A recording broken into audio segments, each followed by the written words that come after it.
चाचा चौधरी, चिट्ठी और डंडा। एक दिन एक जगह पर। अरे, तुम जेल से छूटकर आ गए? हाँ, मुझे चाचा चौधरी ने बड़े घर भिजवा दिया था। एक खुशखबरी सुनो, जब तुम जेल में थे तो पीछे से तुम्हारा यह बेटा पैदा हुआ। बड़ा होकर हमारा बेटा भी नामी चोर बनेगा। क्या सबूत है? जिसका बाप ठग और माँ पॉकेट मार हो, वह भला बड़ा होकर चोर नहीं तो और क्या बनेगा? आजकल की औलाद नालायक होती है, इसलिए कोई और प्रमाण दो। है?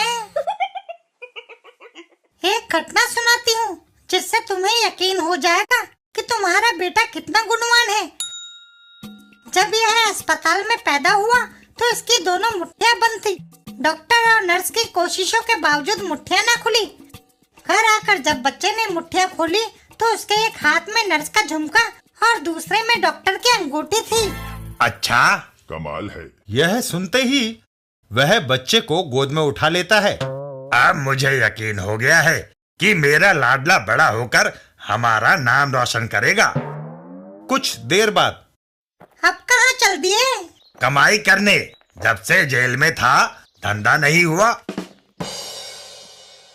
चाचा चौधरी, भाग्यवान, मेरी पगड़ी कहाँ है? मुझे कुछ पैसे बैंक में जमा कराने हैं। पगड़ी बड़ी मैली हो गई थी जी, मैंने उसे धोने के लिए डाल दिया है। घर के बाहर। मगर तुमने तो पगड़ी को बाहर लटका रखा है। जब बारिश आएगी तो वह अपने आप धुल जाएगी। यह सुनकर चाचा चौधरी बिना पगड़ी के चल देते हैं। अगर इस बार भी सूखा पड़ा तो मेरी पगड़ी बिना धुले रह जाएगी। वहीं से कुछ दूर। बाकन, तुम जेल से आ गए? हाँ डाब, उठो, काम पर जाना है। तुम्हारे पास वह चिट्ठी है ना? हाँ। वह दोनों एक नुक्कड़ पर आकर खड़े हो जाते हैं। देखो, वह बाबू अकेला जा रहा है, उसके बैग में माल होगा। तुम उसे चिट्ठी दो, बाकी मैं संभाल लूंगा। और फिर, बाबूजी, कृपा करके क्या आप मेरी माँ की चिट्ठी पढ़कर सुना देंगे? मैं अनपढ़ हूँ। वह आदमी चिट्ठी पढ़ने लगता है। सुनो, लिखा है। तभी पीछे से बाकन उसके सर पर वार कर देता है। ओह! और वह आदमी ढेर हो जाता है। चलो, उस बाबू के बैग का सारा माल आधा आधा बांट लेंगे। तभी, डाब, ठहरो। क्या उस आदमी को लूटने का इरादा है? हाँ, मुझे उससे हिसाब भी चुकाना है। उसी ने मुझे जेल भिजवाया था। आज चाचा चौधरी ने पगड़ी भी नहीं पहनी, डंडे की चोट करारी पड़ेगी। तुम उसे चिट्ठी दो। अरे मत ले पंगा। डाब चिट्ठी लेकर चाचा चौधरी के पास जाता है। जनाब, क्या आप कृपा करके मेरी माँ की चिट्ठी पढ़ देंगे? मैं अनपढ़ हूँ। चाचा चौधरी चिट्ठी पढ़ने लगते हैं। सुनो, लिखा है, प्यारे बेटे डाब। पीछे से बाकन लपकता है। यही मौका है। तभी चाचा चौधरी के हाथ से चिट्ठी गिर जाती है। ओहो! चिट्ठी हाथ से खिसक गई और बाकन का वार सीधे डाब के सिर पर आ पड़ता है। आओ! लो, तुम्हारा साथी आ गया है। बाकी चिट्ठी वह पढ़कर सुना देगा। मैं खुद ही इसे पढ़ लूंगा। आई! मुझे पता था। अगर तुम अनपढ़ थे तो तुम्हें यह कैसे पता चला कि यह चिट्ठी तुम्हारी माँ ने लिखी थी? मैंने इसे जानबूझकर जमीन पर गिराया था। चाचा चौधरी का दिमाग कंप्यूटर से तेज चलता है।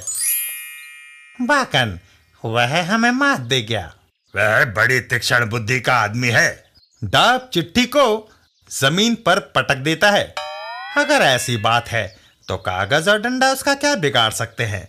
उससे बदला लेने के लिए हमें कोई घातक हथियार लेना होगा।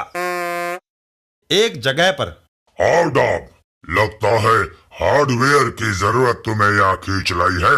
हाँ जोसाका, हमें बंदूक चाहिए। चाचा चौधरी को ठिकाने लगाना है। तुम्हें दोबारा निराशा ना हो, इसलिए यह पावरफुल बम ले जाओ।